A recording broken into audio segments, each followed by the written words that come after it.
what a cultural village. Our arena, main arena, we are here to make a reflection on Africa Freedom Day, which falls on the 25th May every year. Africa Freedom Day, because on this day, 50 years ago, African leaders of the states that were then independent met in Addis Ababa and came up with a charter with the key word unity in the word. At that time, today we are talking of the African Union. At that time, the forerunner of the African Union was called the Organization of African Unity. African unity is something which was not easy to achieve. Even by just having that gathering in Addis Ababa was a very big victory, because there were two camps created by outside forces.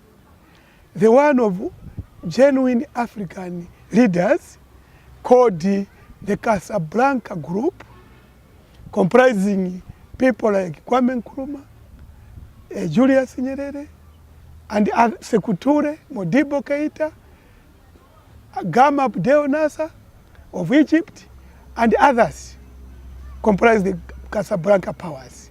They wanted the nearest to what can be called genuine African liberation. The other group, called Monrovia Group, was standing in the way of African liberation. Most of them, for example, the Francophone Africa, had been given in 1958 the choice by the colonial master France. What do you choose? To continue maintaining ties with France or total independence? Only one, Guinea of Sekou Touré, chose total independence. The rest chose half measures, half independence, if we can call it. And those men of those states were the ones which were standing in the way of African unity.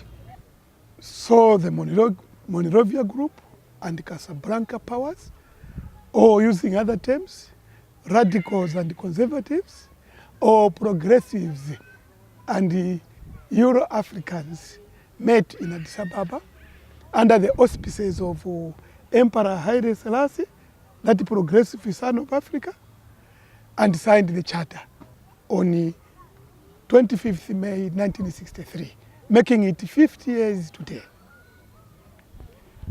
And African unity was not easy, as we said in the beginning.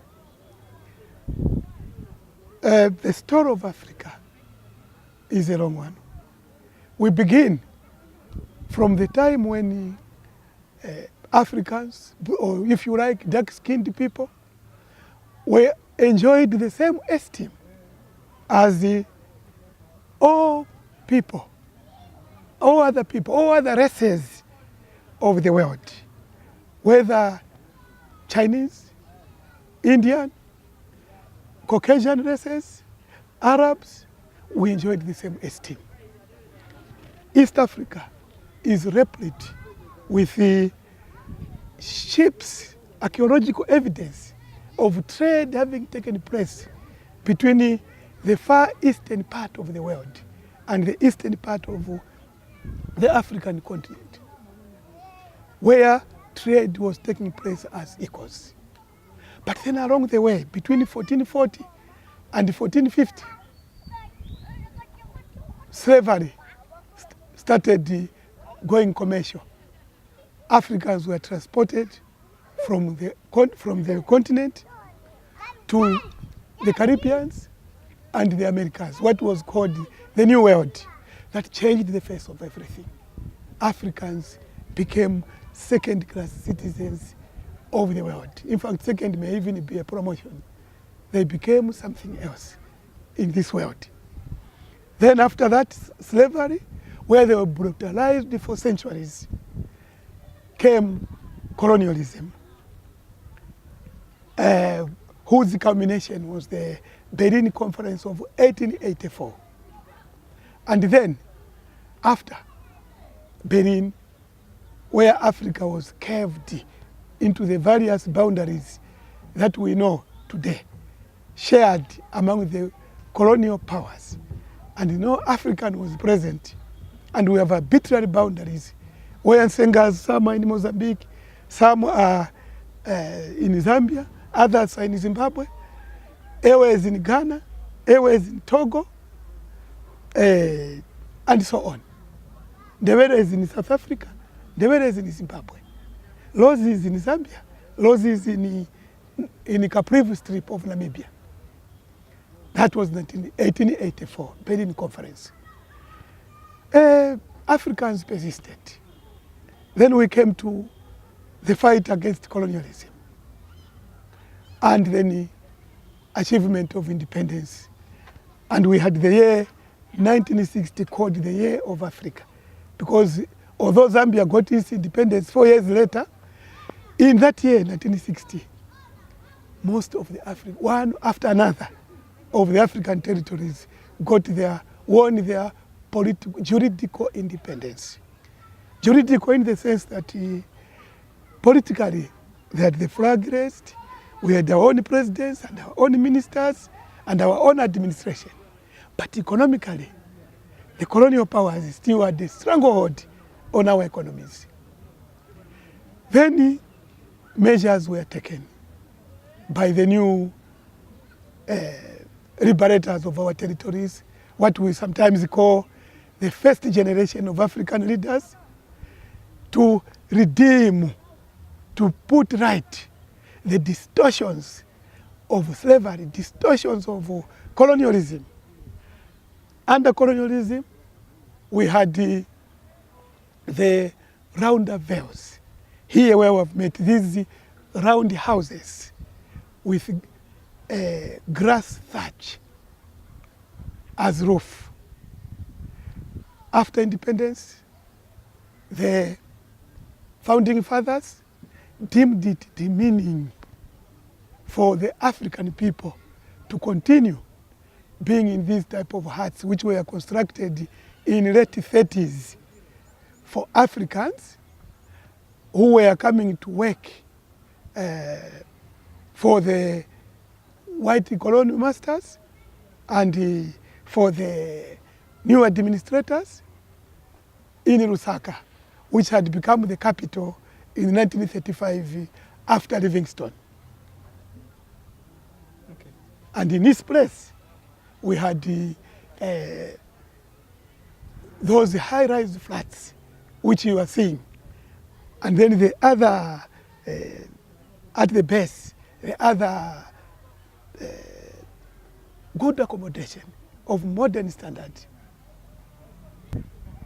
As we can see from the artifacts, we can see a lot of drums and percussion instruments, which although we suffered the slavery, although we suffered the colonialism, we never lost the African song, we never lost the African drum, we never lost the African percussion instrument, because it was the great Walter Rodin, that historian, who was brutally killed from Guyana, who said Africa is a continent of drums and percussions. And that is why you can see our drums are intact, our percussion instruments are intact, our songs remain intact. When we were young, under colonial times, we never forgot to be, our elders never forgot to teach us orally, from one generation to another, songs of the past.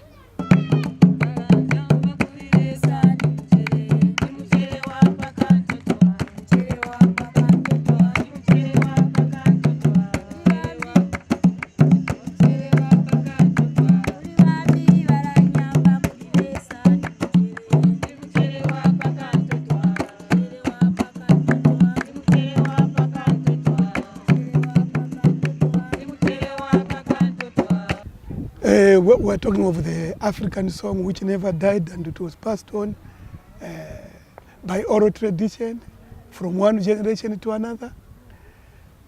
Mazela, mazela, iaya mazela, mazela, mazela, iaya mazela, nijamike ni kavende, kavende nitwire mu vitonga, vitonga venirima mchivolya, chivolya chandetela malija, malija nasala nekanulira mama we, iaya mazela.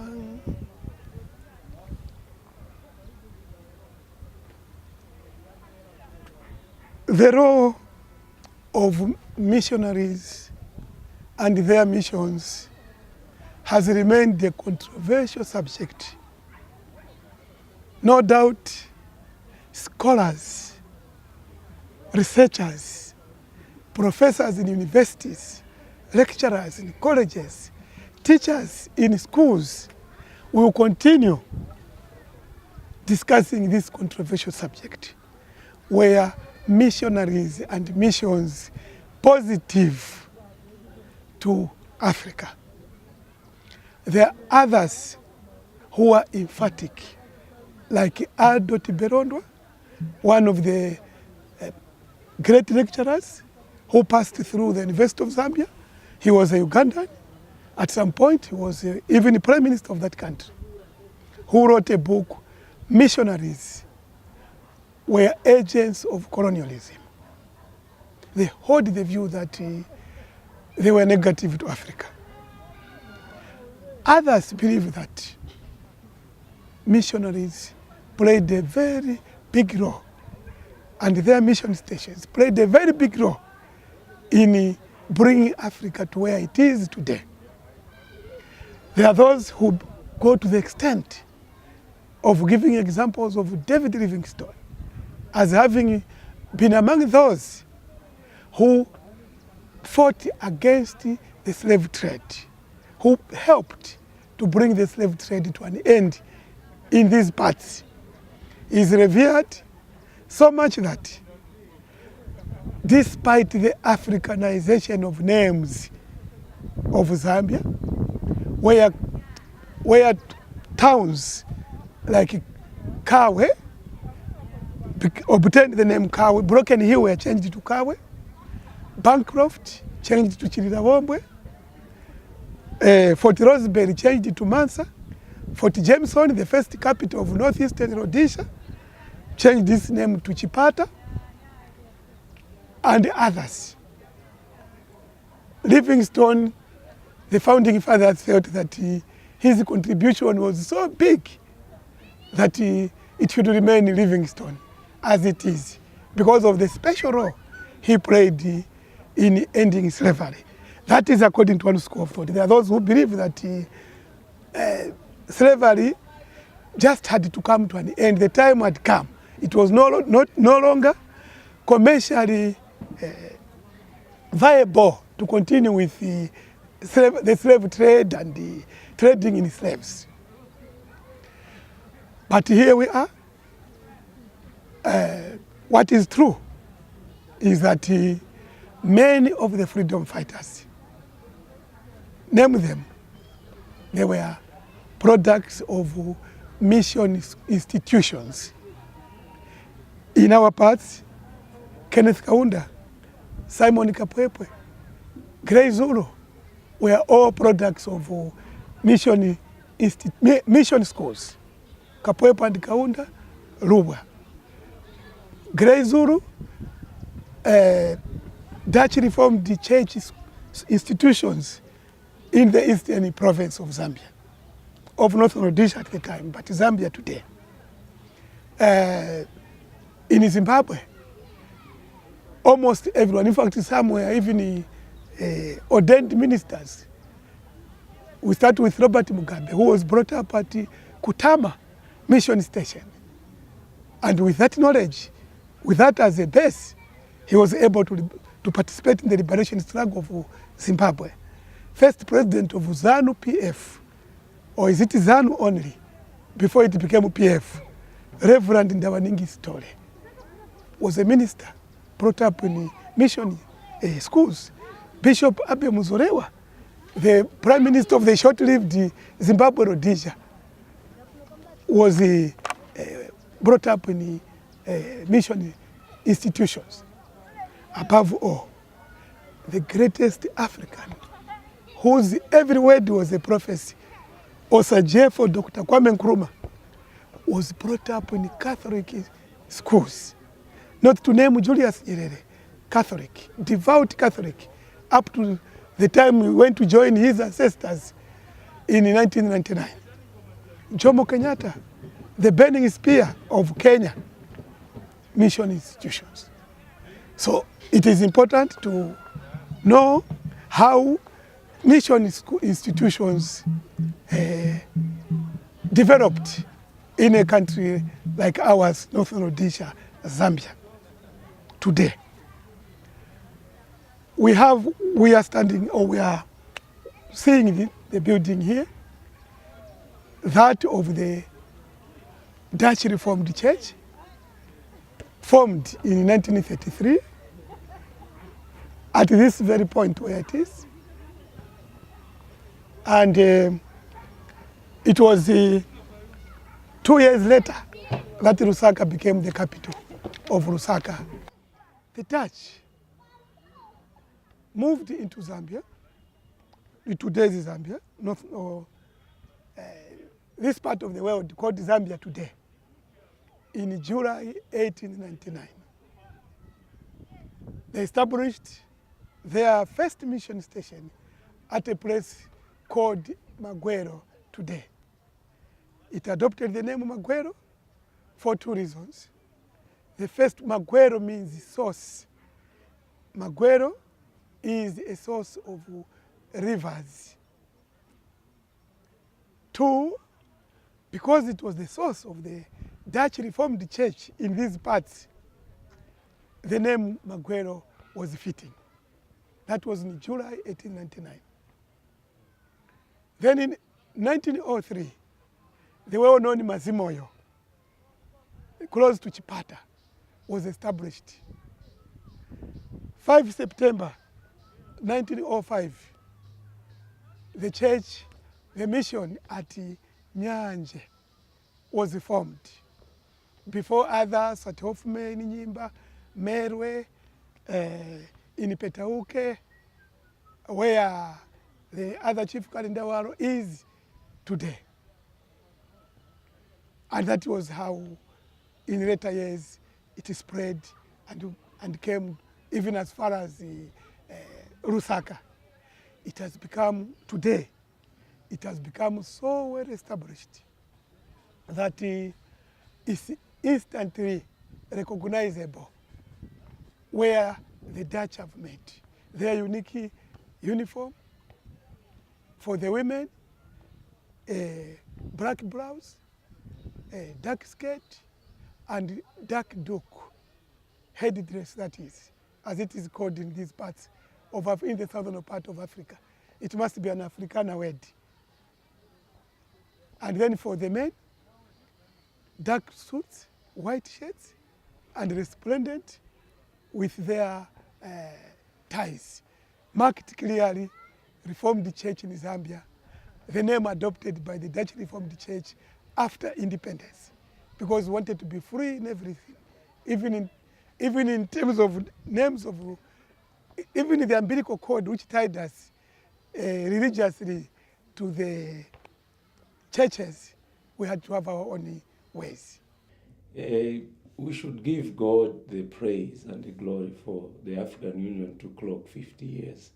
It's not a joke. It has taken a great deal of work from different leaders, from different places, and therefore that deserve, a praise, a thank you, and encouragement, so that we can continue to grow and grow.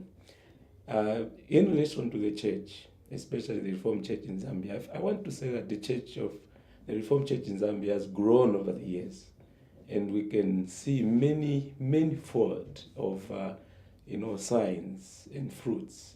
The one thing that I can say is the growth of a number of churches. Just recently, we were opening one church which is called Ibex Congregation, somewhere in Tendere. So this growth has come because also of so many things, the grace of the Lord and just coming upon the church. And in relation to the African Union, as we celebrate the African Union's 50 years, I feel as a pastor, the church has a role to play also in the maintenance of peace, in the growth of nations. And I want also to add that the spiritual aspect of the church, the spiritual aspect of people matters also. And that's why we need to encourage churches, the Reformed Church in Zambia, of course, and many other churches to support the aspect of unity and spiritual aspect of the members in different nations and our nation also as Zambia, so that we can move on and grow and grow. One important fact that we must state is 50 years is okay, but we need the spiritual aspect of people also to grow, because without God we are but nothing.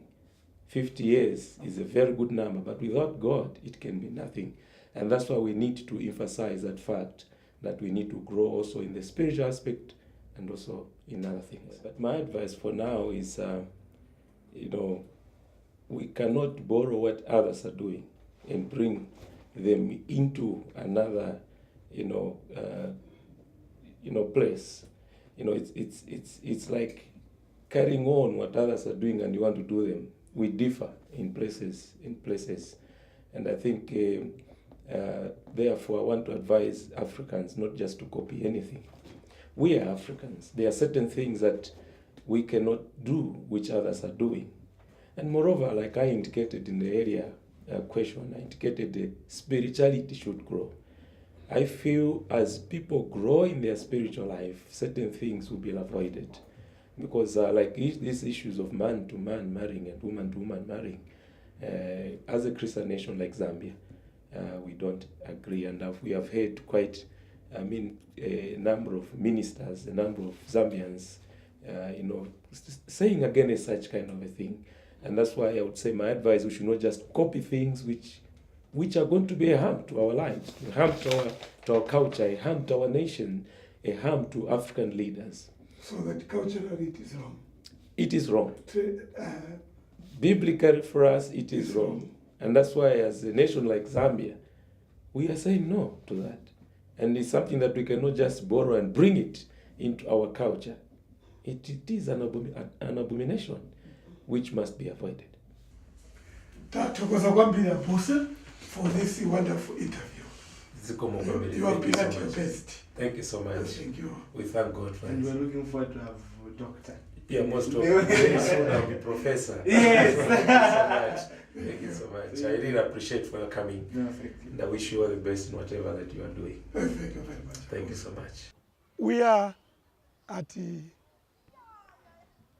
a place which the local people, by local I'm talking of residents surrounding this place here, call the Old State House. By Old State House, they are referring to the house where the first Republican president of Zambia, Kenneth David Kaunda, used to live during the fight for the liberation of our country.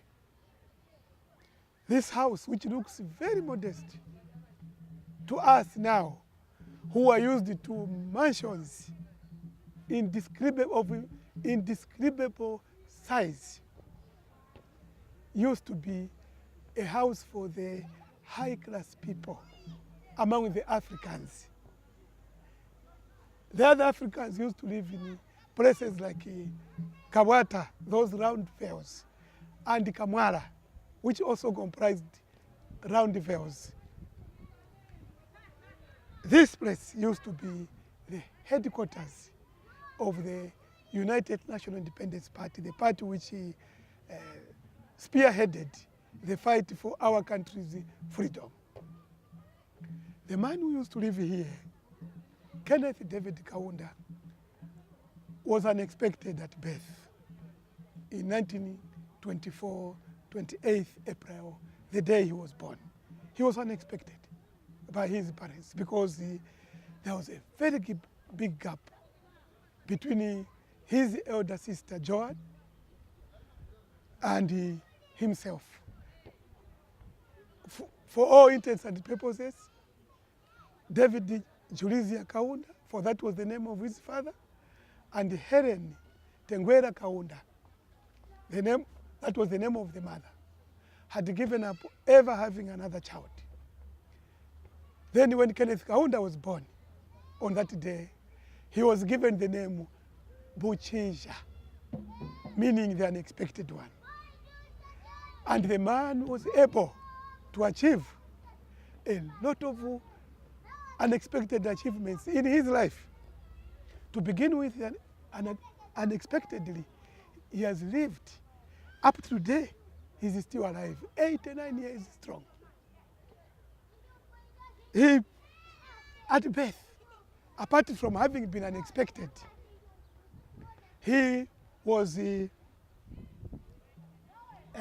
so vulnerable to tropical diseases, especially the Anopheles mosquito, which causes malaria, that he had to be given a dose of quinine every day to keep alive. Those were the humble beginnings of the man who led to Zambia's freedom on 24th October 1964. He lived here with the whole family. And mind you, this was for well-to-do Africans. We can look at it as being very modest today. But those days, it used to be looked at as here is where the people can lead freedom. Incidentally, even Robert Mugabe used to live in such a house in Zimbabwe, in Highfield. Reverend Story used to live in such a house in Highfield. So that this was, Tom Mboya in Kenya used to live in such a house in Nairobi. Julius Nyerere in Tanzania used to live in such a house. That was those were the beginnings of Africa's freedom. The Land Rover outside was used for campaigns.